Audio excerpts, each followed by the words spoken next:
Nigeria's public debt has crossed $100 billion, with debt service projected at over 15 trillion naira in the 2026 budget, exceeding combined spending on defense, education, health, and security.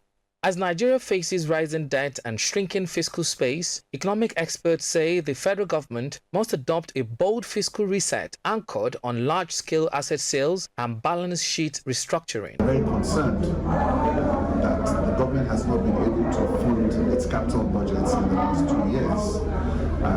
And what this means is that quality spending, which will have a multiplier effect on the economy, from the government side, we are not seeing it. Government is borrowing money to fund its recurrent expenditure and paying salaries. This is not sustainable.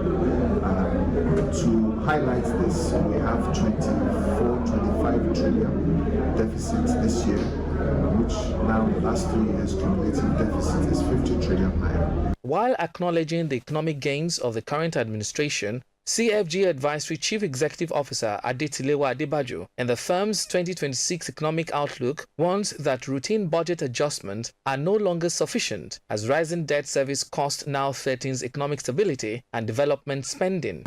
We are very positive in the economy of Nigeria, and that is why for this year we have said the economy will grow at plus 5% in terms of our GDP projections. And we base this based on the facts that the fundamentals in terms of the non-oil sector is very strong, exports are still also quite strong, and the reforms in the oil and gas industry. Speaking during a presentation to members of the Finance Correspondents Association of Nigeria (FICAN) in Lagos, the economic expert said Nigeria must optimize government assets, restructure liabilities, and reposition the oil and gas sector to drive revenue and foreign exchange earnings.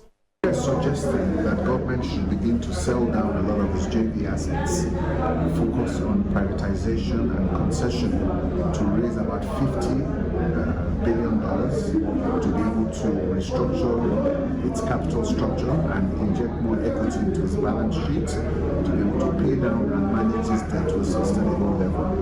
Right now, about 60% of revenues is going towards debt service. That is not sustainable.